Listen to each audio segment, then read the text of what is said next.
Assalamualaikum warahmatullahi wabarakatuh. Ya, kembali lagi kita ke dalam konten materi, ya, materi perkuliahan bisa dijadikan referensi. Ya, di sini kita masuk lagi ke pembahasan tentang basis data ya. Yang kita bahas kali ini adalah masalah subquery. Nah, gitu ya. Jadi analisa dari subquery ini bisa menjawab pertanyaan-pertanyaan yang lebih daripada yang bisa dilakukan oleh query ya. Artinya kalau kita ingin membuat suatu analisa yang agak sedikit mendalam atau ada hal yang kita tidak tahu nih dari klausa where yang kita ingin cari, nah itu kita bisa, lakukan ya, gathering datanya dengan menggunakan subquery. Jadi nanti, subquery ini akan menampilkan suatu hasil daripada kombinasi tabel ya yang memiliki relasi di mana nanti nilai-nilai klausanya di-select, di-from, dan di-where itu bisa dimanipulasi, disesuaikan dengan, isi daripada data itu sendiri. Jadi sebenarnya penggunaan subquery ini lebih kompleks daripada penggunaan query biasa ya. Dan di beberapa penelitian juga subquery juga bisa dipakai untuk menemukan ada nggak multiple data gitu ya, ada data yang sama atau tidak, ada data yang aneh atau tidak. Nah itu bisa digunakan subquery untuk mendeteksi itu. Baik, langsung kita mulai saja bahwa di sini apa itu subquery? Kalau kita berbicara tentang query normal, itu adalah DML ya, Data Manipulation Language, di mana kita gunakan perintah select di situ. Nah, query sendiri sebenarnya menghasilkan suatu visualisasi data dalam bentuk tabel. Jadi tetap aja kalau relational database itu, hasilnya adalah tabel, bentuknya tabel. Namun kalau kita berbicara query itu berarti kita ingin menampilkan isi data dari tabel itu, atau dari tabel yang memiliki relasi dengan tabel lain. Bisa kita tampilkan semua, ya dengan memberi tanda bintang, misalnya select bintang from mahasiswa gitu ya, jadi semua mahasiswa kita tampilkan, atau mahasiswa yang spesifik, ya menggunakan klausa where, ataupun ada hubungannya dengan tabel lain. Dan bisa juga hanya atribut spesifik aja yang ingin kita munculkan, ya dalam bentuk tabel. Nah, di sini subquery, karena dia masih query, maka dia masih menggunakan statement select ya. Nah, bentuknya adalah seperti ini. Jadi ada select sesuatu, from sesuatu, where sesuatu. Nah, biasanya di klausa where itu kita tentukan, kita akan mencari apa di klausa where. Dengan kondisi seperti apa ya data yang ingin ditampilkan itu. Nah, di sini bisa kita masukkan suatu query lagi ya di klausa where-nya. Jadi ada query di dalam query. Maka di gambar tersebut kita bisa lihat bahwa ada query utama dan ada bagian subquery. Bisa nggak ada query lagi di dalam query gitu ya, kayak inception query? Bisa gitu ya. Namun, tentunya kompleksitas akan lebih tinggi daripada query biasa. Karena kalau kita ngomongin query biasa dia udah cross join. Kalau saya punya 2 tabel, satu di tabel ini punya 5 data, di tabel ini punya 5 data. Kalau saya ingin menampilkan data, maka, waktu komputasi maksimalnya adalah 5 kali 5 ya, yaitu 25. Jadi dia akan ngecek satu-satu pasangannya. Kalau ditambahin tabelnya lagi jadi 3 tabel, ya tinggal dikaliin aja untuk, estimasi kompleksitas waktunya. Nah, query juga sering disebut sebagai inner query. Jadi tadi ada query di dalam query, di mana hasil dari subquery yang dijalankan oleh main query itu disebut sebagai outer query, dan posisi subquery itu ada di dalam query. Bingung dah lu mampus. Ya, yang dikotakin merah itu adalah subquery, artinya dia adalah bagian dari query. Nah, jadi dia yang di kotak merah itulah yang kita sebut sebagai inner query, dan yang dalam kotak besar itulah kita sebut sebagai, hasil query atau outer query. Nah, dari subquery ini bagaimana, komputer akan menjalankannya gitu ya.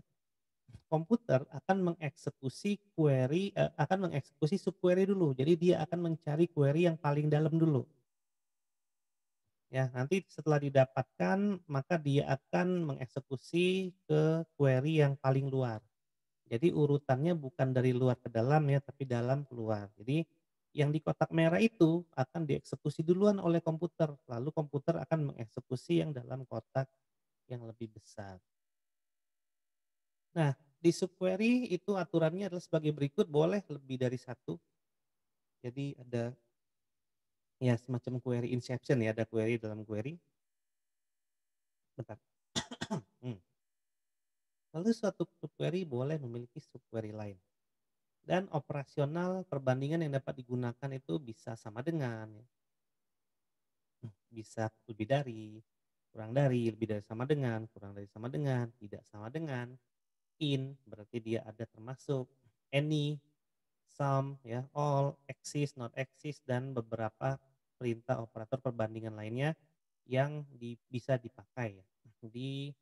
Biasanya sih kebanyakan ini dipakai di klausa where. Cuman nanti kita akan lihat ya seperti apa subquery diperlakukan di klausa selain where. Nah, di sini sebagai contoh gitu ya, ada 2 buah tabel. Jadi di sini kita punya tabel departemen dan tabel employee. Nah, apabila teman-teman menggunakan MySQL, ya, employment department ini merupakan suatu contoh dari database yang menjadi example lah ya, yang kita bisa pakai ya untuk mengeksplorasi kemampuan dari operasi-operasi yang ada di database. Jadi di sini kita punya departemen dan employee. Primary key-nya ada di tanda crash yaitu department ID itu dan employee ID itu adalah primary key-nya. Nah, relasinya ada di add department ID ya di tabel employee. Jadi ini relasinya adalah satu ke banyak. Jadi satu departemen bisa diisi oleh lebih dari satu employee, tapi tidak berlaku sebaliknya. Ya, jadi satu departemen memiliki banyak employee. Ya tidak mungkin satu orang bekerja di banyak departemen gitu ya. Jadi biasanya orang itu yang kalau perusahaannya bagus ya. Jadi banyak orang bekerja di dalam satu departemen. Di sini kita pakai beberapa atribut ya, ada employee ID untuk tabel employee sebagai primary key, first name, last name, dan salary. Ada add department ID, add itu menunjukkan suatu relasi ya dan diimplementasikan dalam foreign key. Nah, di sini penggunaan subquery seperti ini ya. Jadi seperti yang sudah saya bilang tadi bahwa komputer itu akan mengeksekusi query yang paling bawah dulu ya, yang paling bawah dulu. Nah, sebagai contoh seperti ini. Jadi misalnya kita ingin mencari suatu persoalan di mana ada nilai yang tidak kita ketahui. Artinya tidak diketahui oleh manusia, tapi di dalam database ada. Ya, sebagai contoh deh gitu ya. Nah, dalam contoh ini saya ingin mencari siapa employee yang gajinya lebih besar daripada employee ID 149. Tapi berapa gaji employee ID 149 saya nggak tahu gitu ya.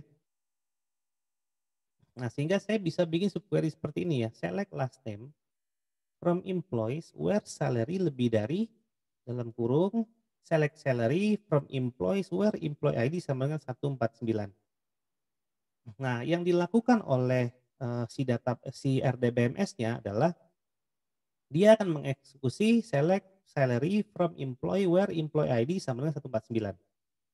Artinya dia akan mendapatkan satu nilai ya, yaitu salary di mana salary itu adalah 10.500. Nah, setelah itu baru dia akan mengeksekusi select last name from employees where salary lebih dari 10.500. Nah, didapatlah 6 baris last name ya, di mana di situ ada King, ada Kaclihar, ada Dehan, Abel, Hudson, dan Hingis. Namanya ya begitulah ya. Di mana mereka berenam adalah orang-orang yang salary-nya di bawah salary employee ID 149. Ya, jadi kita tidak tahu ya, employee ID 149 itu berapa salary-nya. Jadi kita tinggal gunakan aja query itu untuk mengakses, laporan yang ingin kita capai gitu ya. Karena memang dia unknown value ya, kalau misalnya kita diberi kesempatan untuk mengakses query, bisa jadi kan kita tidak belum tentu diberi kesempatan untuk melihat seluruh isi data gitu ya. Jadi hanya query saja yang diproses, maka ini bisa dilakukan. Nah, ada beberapa, result dari query ya. Jadi ada query itu yang hanya menghasilkan satu baris nilai, ya dan satu baris kolom, jadi datanya cuma satu. Nah, biasanya perintah-perintah dasar query seperti average, rata-rata, max, dan min itu kan hanya menghasilkan satu nilai. Nah, sebagai contoh di situ adalah select last name from employees where salary kurang dari salary average, select average salary from employee. Nah, di situ kan kalau kita bilang select average salary from employees, berarti dia akan menghitung rata-rata dari salary ya, dari ke semua employees yang ada, dari ke semua karyawan yang ada. Kalau karyawannya ada 10, berarti salary-nya ditambahin lalu dibagi 10 dan kemudian dia akan mencari last name dari employee yang salary-nya di bawah rata-rata. Ya, jadi itu bunyi daripada query yang kita buat ini ya. Jadi ada subquery-nya di situ. Nah, lalu ada juga subquery banyak baris. Nah, subquery ini bisa menghasilkan banyak baris. Kalau kita lihat yang di atas select average salary, kan cuma satu baris dan satu kolom aja ya data tunggal yang dihasilkan dari subquery-nya. Ingat ya, subquery itu adalah yang kotak merah. Nah, kalau yang banyak baris dari satu kolom misalnya kita bisa menggunakan operator in, any, sum, all axis atau non axis. Nah, misalnya di sini kita bikin query select first name last name from employees where salary in, select salary from employees where department ID sama dengan 001. Nah, kan berarti akan ada banyak employees ya, akan banyak karyawan, di mana salary-nya itu adalah, eee, salary yang memang nanti akan termasuk di departemen ID 001. Nah, jadi dia dia nanti akan punya banyak baris, tapi dia cuma ada satu kolom aja. Jadi, subquery-nya ya. Nah, where departemen ID 001 itu kan, employees tadi kan ada departemen ID-nya ya, kita lihat lagi di sini, nggak salah. Nah, jadi kan select, salary, employee where, where departemen ID sama dengan 001. Jadi, kan tadi kan kalau kita lihat karyawan itu kan tidak hanya di satu departemen, di banyak departemen. Jadi kita ingin lihat yang mana saja salary karyawan-karyawan yang memiliki salary yang ada jumlah salary-nya di departemen satu. Bisa jadi ada si siapa gitu ya, si A, di mana si A itu dari departemen 2 dari 002 dan ternyata dia memiliki salary yang sama dengan, orang-orang di departemen ID 001. Tapi samanya dengan siapa ya nggak tahu gitu ya, karena kita pakai in di situ, pakai operator in.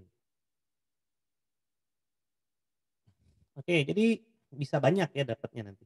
Kemudian ada lagi subquery banyak baris dan banyak kolom. Jadi nanti bentuknya tabel gitu ya, multiple row dan multiple, column. Nah, untuk mengeksekusi, query seperti ini, ya jadi nanti subquery-nya biasanya banyak tabel dan banyak kolom. Nah, lalu nanti banyak tabel dan banyak kolom ini akan dibandingkan dengan main query-nya, sehingga menghasilkan, banyak tabel dan banyak kolom juga, gitu ya. Nah, untuk subquery, banyak baris dan banyak kolom ini memiliki 2 cara, pemrosesan ya. Yang pertama adalah perbandingan berpasangan atau pairwise comparison subquery, yang kedua adalah perbandingan tidak berpasangan atau non pairwise, comparison subquery. Seperti apa itu? Contohnya seperti ini. Nah, Di sini saya ingin melihat data pegawai yang dimanajeri oleh manajer dan departemen yang sama dengan yang dimiliki oleh nomor pegawai E001 dan E004. Jadi siapa aja yang dimanajeri oleh manajer dan departemen yang sama dengan yang dimiliki oleh pegawai E001 dan E004. E001 dan E004 kan kita nggak tahu dia adalah departemen mana. Kita juga nggak tahu dia itu manajernya dari mana gitu ya, manajernya siapa. Nah, kita mau cari pegawai yang, dimanajerin oleh, seseorang dari suatu departemen yang sama dengan dimiliki E001 dan E004. Jadi di sini kita tambahin ya, datanya yaitu ada data manager. Tadi kan tabel contohnya cuma 2 ya, ada employee, ada departemen. Nah, kita tambah lagi tabel manager di sini. Di mana nanti, tabel departemen dan manajer akan berelasi, satu ke satu tentunya. Satu manajer hanya boleh, satu departemen. Nah, kita bisa menggunakan, yang berpasangan ya, yang pairwise comparison query. Ya, coba kita analisa query-nya tuh, select E employee ID, D manager ID, D department ID from employee, E departemen D where, dan seterusnya gitu ya. Nah, kita lihat di situ bahwa di subquery ya, setelah D manager ID, departemen ID in di sini, ada in-nya. Ini saya pakai pointer aja, nah, di sini ada in. Ini select lagi, from, where, nah di sini in. Nah, berarti yang dieksekusi adalah ini dulu. Artinya di sini adalah nanti ya, select the manager ID, the department ID from employee department ID, where employee ID in N01, N04. Ini adalah klausa syarat where yang pertama, and departemen ID-nya sama, and employment ID-nya tidak termasuk mereka berdua, dan departemen ID-nya sama. Nah, dia akan membandingkan itu secara berpasangan ya. Dia pertama akan mencari dulu, eee, semua kriteria yang dimiliki oleh 1, 2, 3, 4 kriteria ini, karena dia disatukan dengan N. Ya, artinya dia akan mencari data itu secara berpasangan, semuanya dicari dalam satu waktu. Nah, gitu kira-kira. Nah, untuk masalah yang sama, kita coba lihat ya, bagaimana cara membentuk, yang non pairwise comparison query. Nah, di sini ada main query-nya select employee bla bla bla sama where management ID in select bla bla bla bla, where employment ID in bla bla bla and dan seterusnya. Nah, gini ya. Nah, di sini, eee, yang dilakukan adalah subquery-nya jadi 3 gitu ya. Kita bisa lihat di sini ada select bla bla bla bla from bla bla bla bla in, di sini ada select lagi. Nah, artinya yang dieksekusi adalah yang ini dulu kan. Jadi dia akan mencari departemen ID dulu dari employees dan departemen di mana karyawan ini nggak ada, lalu dia akan membandingkan dengan query yang di atasnya, lalu baru dibandingkan dengan query yang utama. Jadi di sini subquery akan menghasilkan suatu data, ya data yang ada itu akan dibandingkan dengan subquery di atasnya. Jadi kan dia tidak berpasangan, tidak dalam satu waktu ya. Lalu di situ akan dibandingkan dengan, main query-nya. Ya, sehingga di sini kita hanya membutuhkan 2, 1 subquery dan di sini kita harus membutuhkan 3 subquery karena dia mencari datanya dipisah. Ya, kira-kira seperti itu ya. Nah, lalu kita bisa juga menggunakan subquery pada klausa form. Nah, contohnya gini, gitu ya. Jadi, kita bisa bentuk, suatu tabel temporer ya nanti di from employees-nya gitu ya, kita bisa bikin tabel temporer. Nah, untuk query jenis ini biasanya disebut sebagai inline view karena tidak akan membentuk objek di database. Jadi nggak ada objeknya. Objeknya itu berasal dari subquery, nah gitu ya. Nah, di sini query-nya adalah query ingin menampilkan nama dan gaji dari pegawai yang gajinya lebih besar dari rata-rata gaji pegawai pada departemen tempat ia bekerja. Jadi dia ingin menampilkan nama dan gaji dari karyawan yang gajinya lebih besar dari rata-rata. Nah, kita bisa lakukan seperti ini, ya, yang akan ditampilkan adalah last name, salary, departemen, dan, average salary. Nah, sal AVG ini kan tidak ada nih atributnya, gitu ya. Nah, maka kita akan bentuk ini menjadi ini, ya. B ini kan nggak ada, gitu ya. Nah, B ini kan nama alias, sedangkan SA sal AVG ini nggak ada, gitu ya. Jadi ini akan kita bentuk di sini, ya, from employee dan select department ID, average salaries, cell effect from employees group by department ID B. Nah, jadi B itu nanti adalah ini. Jadi dia ini kan hasil query akan membentuk suatu objek tabel. Employee ini adalah tabel. Nah, ini adalah tabel sementara dan dia tidak akan tersimpan permanen di database. Nah, setelah kita punya alias B ini yaitu sel AVG, maka kita bisa klausakan A departemen ID sama dengan B departemen ID dan A salary lebih dari B dot sal AVG. Nah, di sini ya. Nah, jadi dia akan membentuk suatu tabel sementara. Nah, namun karena kita ngambilnya di sini adalah 2 nilai ya, departemen ID dan average salary, maka yang akan terbentuk di sini adalah 2 atribut ya, departemen ID dan average salary dari masing-masing departemen tentunya, karena dia di group by departemen ID. Nanti kita lihat hasilnya ini ya. Nah ini saya nggak tahu nih berapa salary rata-rata tiap departemennya, yang pasti yang ditampilkan adalah ini semua pegawai yang lebih besar daripada departemen tempat dia bekerja, tapi kita tidak menampilkan si Hesten ini bekerja di departemen mana, nggak ada. Yang pasti ini adalah semua orang yang memiliki oh ada nih, ada ya departemen ID, sorry lupa. Jadi ada departemen ID 20, 60, 80, 88, 90, dan 110. Nah, di sini kan kelihatan nih average salary-nya, departemen ID 20 average salary-nya segini, 50 segini, 60 segini, 80 80 juga segini ya, dan 90 segini, 110 segini. Nah, dapat ya ternyata. Nah, ini kita gabungkan dengan last name, salary, departemen ID. Berarti di sini kalau kita lihat ada departemen ID yang sama ya 80-80, artinya si Zlotki dan Abel ini memiliki salary lebih besar daripada semua orang di dua orang ini memiliki salary lebih besar daripada rata-rata salary yang ada di departemennya. Jadi dia akan membentuk tabel temporer gitu ya. Intinya gitulah. Maaf kalau terbalik-balik. Nah, kemudian, pada klausa yang lain ya, select, ini juga bisa kita pakai subquery, tapi hanya boleh satu nilai ya, tidak boleh seperti tadi. Ini kan bisa departemen ID dan, sel AVG ya, menampilkan banyak sekali baris dan kolom nilainya. Ini nggak boleh, hanya boleh satu. Artinya tuh yang berlaku itu di sini, yang satu baris. Hanya boleh menggunakan grup function seperti average, max, dan min. Dan yang lain ya, yang sama ya.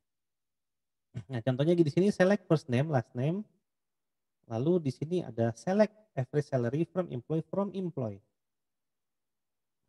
gitu ya. Jadi di sini akan, kita select ya, first name dan last name, di mana kita akan select rata-ratanya juga, rata-rata salary-nya dari employee. Nah, di sini ada John Morrison, Robert Junior, Michael Jordan, di mana average salary dari ketiga orang ini adalah 15.500. Jadi ini sama.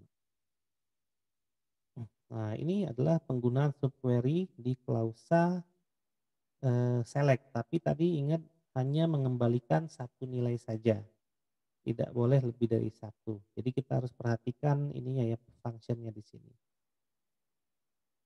Nah, seperti itu ya mungkin subquery.